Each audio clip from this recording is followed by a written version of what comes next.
ಆದ್ರೆ ಅವಳು ಇಷ್ಟು ವರ್ಷ ನಿನ್ನನ್ನೇ ಪ್ರೀತಿಸ್ತಾ ಇದ್ದೀನಿ, ನಿನ್ನನ್ನೇ ಮದುವೆ ಮಾಡ್ಕೋತೀನಿ ಅಂತ ಕೋತಿ ತರ ಆಡ್ತಾ ಇದ್ಲು. ಆದ್ರೆ ನೀನಿವತ್ತು ಅವಳನ್ನ ಮದುವೆ ಆಗ್ತಿಲ್ಲ ಅನ್ನೋ ವಿಷಯ ಹೇಳಿ ಅವಳ ಜೀವನಕ್ಕೆ ಬೆಳಕಾಗ್ಬಿಟ್ಟೆ ಸುಬ್ಬು. ನಿಜವಾಗ್ಲೂ ನಿನ್ ಮನಸ್ಸು ದೊಡ್ಡದಪ್ಪ. ಅಪರಂಜಿ ಅಂತ ಮನಸ್ಸಿನವನು ನೀನು. ನಿನ್ ಜಾಗದಲ್ಲಿ ಬೇರೆ ಯಾರೇ ಇದ್ದಿದ್ರು ಕೂಡ ಆಸ್ತಿಗೋಸ್ಕರ ಆಸೆ ಪಟ್ಟು ನನ್ ಮಗಳನ್ನ ಬುಟ್ಟಿಗೆ ಬಿಡಿಸ್ಕೊಂಡು ಮದುವೆ ಆಗ್ಬಿಡ್ತಿದ್ರು. ಆದ್ರೆ ನೀನ್ ಹಾಗೆ ಮಾಡ್ಲಿಲ್ಲ ಸುಬ್ಬು. ನಿನ್ನಂತ ಒಳ್ಳೆ ಹುಡುಗನ ಅಳಿನಾಗಿ ಪಡ್ಕೊಳ್ಳೋ ಅಷ್ಟು ಒಳ್ಳೆತನ ನಮಗಿಲ್ಲ. ನಮ್ಮ ಮನೆಗೆ ನೀನ್ ಅಳಿನಾಗಿ ಬರೋಷ್ಟು ಸಿರಿತನೂ ನಿನಗಿಲ್ಲ. ನೀನು ಶ್ರೀವಲ್ಲಿ ಪ್ರೀತಿನ ತಿರಸ್ಕಾರ ಮಾಡಿ ಬಹಳ ಒಳ್ಳೆ ಕೆಲಸ ಮಾಡಿದೆ. ಈ ವಿಷಯ ಗೊತ್ತಾದಾಗಿಂದ ನಿನ್ನ ನೋಡ್ಬೇಕು, ನಿನ್ನ ಹತ್ರ ಮಾತಾಡ್ಬೇಕು, ನಿನಗೊಂದು ಥ್ಯಾಂಕ್ಸ್ ಹೇಳ್ಬೇಕು ಅಂತ ನಾನು ಕಾಯ್ತಾ ಇದ್ದೆ. ಥ್ಯಾಂಕ್ ಯು ಸುಬ್ಬು, ಥ್ಯಾಂಕ್ಸ್ ಅಪ್ಪ.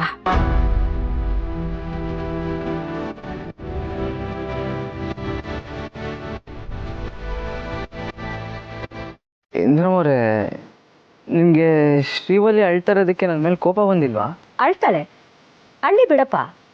ಇವತ್ತು ಅಳ್ತಾಳೆ, ನಾಳೆ ಸರಿ ಹೋಗ್ತಾಳೆ. ಹಾಗಂತ ಅಪ್ಪಿ ನೀನು ಕೊಟ್ಟು ಮದುವೆ ಮಾಡಿದಿದ್ರೆ ಜೀವನ ಪರ್ಯಂತ ಅವಳ ಕಣ್ಣೀರಲ್ಲಿ ಕೈ ತೊಳಿಬೇಕಾಗಿತ್ತಲ್ವಾ? ಅವಳನ್ನ ಸಾಕೋ ಯೋಗ್ಯತೆ ನಿನಗಿಲ್ಲಪ್ಪ. ಸುಬ್ಬು ಶ್ರೀವಲ್ಲಿನ ರಿಜೆಕ್ಟ್ ಮಾಡಿದ್ದು ಫೈನ್, ಸುಬ್ಬುನ ಇಷ್ಟೊತ್ತು ಹೊಗಳಿದ್ದು ಫೈನ್.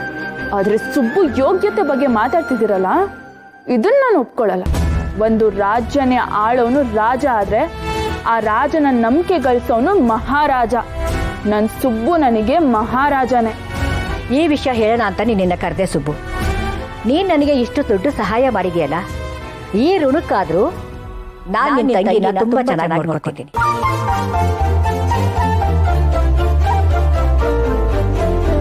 ಆದ್ರೆ ಯಾವುದೇ ಅಡೆತಡೆಗಳಿಲ್ಲದೆ ಮದುವೆ ಕಾರ್ಯಗಳು ಚೆನ್ನಾಗಿ ನಡೀಬೇಕು. ನಿನ್ ತಂಗಿನ ಖುಷಿಯಿಂದ ಮನೆ ತುಂಬಿಸ್ಕೊತೀನಿ, ಸರಿನಾ? ಸರಿ ಇಂದ್ರಮವ್ರೆ, ಮನ್ಸಲ್ಲಿದ್ದು ಒಂದು ದೊಡ್ಡ ಭಾರ ನಿಲ್ಲಿಸ್ಬಿಟ್ರಿ. ಈ ಮಾತನ್ನ ನಾನ್ ನಿನ್ಗೆ ಹೇಳ್ಬೇಕು ಸುಬ್ಬು. ನನ್ನ ಮಗಳ ಜೀವನ ಏನಾಗುತ್ತೋ ಎತ್ತೋ ಅಂತ ಒದ್ದಾಡ್ತಿತ್ತು ನನ್ನ ಮನ್ಸು. ನನ್ನ ಮನ್ಸಲ್ಲಿದ್ದ ಭಾರನ ನೀನ್ ನಿಲ್ಲಿಸ್ಬಿಟ್ಟೆ ಕಣಪ್ಪ. ಸರಿ ನಡಿ, ನೀನ್ ತಂಗಿಗೆ ಅಂತ ಧಾರೆ ಸೀರೆ ತಂದಿದ್ದೀನಿ, ಕೊಡ್ಬೇಕು. ಮನೆಯವರೆಲ್ಲರೂ ಗಾಬರಿ ಆಗ್ಬಿಟ್ಟಿರ್ತಾರೆ ಅನ್ಸುತ್ತೆ. ವಿಷಯ ತಿಳ್ಸೋಣ ಮೊದಲು. ಹೌದು, ಎಲ್ಲರೂ ತುಂಬಾ ಗಾಬರಿ ಆಗಿದ್ದಾರೆ.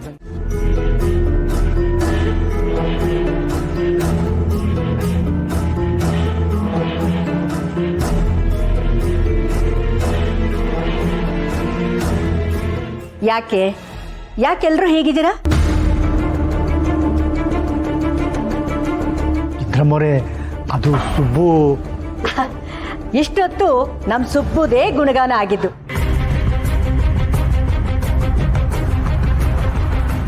ಏನು, ನಾನ್ ಬರ್ತೀನಿ, ನಾನ್ ಬಂದು ಗಲಾಟೆ ಮಾಡಿ ಈ ಮದ್ವೆ ಕ್ಯಾನ್ಸಲ್ ಮಾಡಿಸ್ಬಿಡ್ತೀನಿ ಅಂತ ಎಲ್ಲರೂ ಭಯ ಪಟ್ಕೊಂಡಿದ್ರಾ? ಹಾಗೇನಾದ್ರೂ ಯಾರಾದ್ರೂ ಅಂದ್ರೆ ಬಾಯಿ ಮೇಲೆ ಬರೆ ಹಾಕ್ಬಿಡಿ.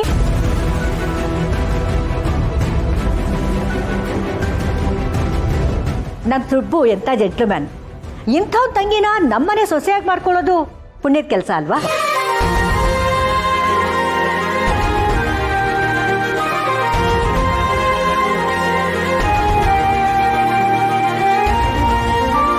ವಿಶಾಲಮ್ನವರೇ, ಬನ್ನಿ. ಹೋಗಿ.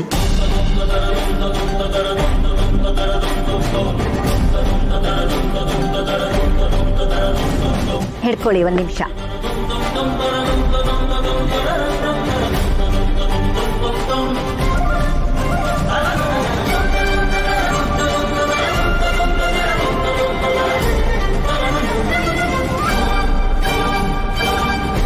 ನಾನು ಜವಳಿಗೆ ಹೋಗಿದ್ದೆ.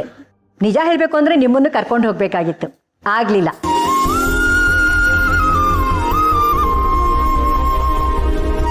ವರಲಕ್ಷ್ಮಿ, ಧಾರೆಗೆ ಅಂತ ತಂದಿದ್ದೀನಿ ಸೀರೆ. ನನಗಿಷ್ಟ ಆಗಿದೆ ತಂದಿದ್ದೀನಿ, ನಿನಗಿಷ್ಟ ಆದ್ರೆ ಉಟ್ಕೋ, ಇಲ್ಲ ಅಂದ್ರೆ ಚೇಂಜ್ ಮಾಡ್ಕೊಂಡ್ರೆ ಆಯ್ತು.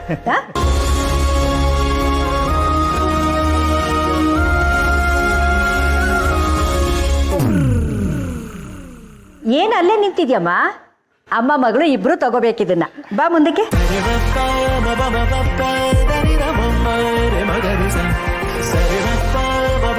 ತಗೊಳ್ಳಿ.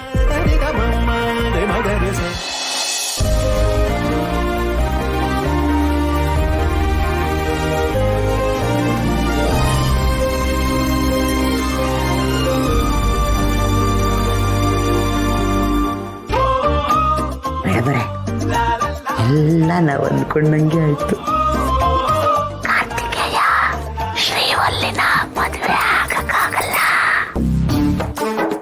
ಇಂದ್ರಮ್ಮನವರು ವರಲಕ್ಷ್ಮಿಯ ಮದುವೆಗೆ ಕೈ ಕೊಡಲ್ಲ.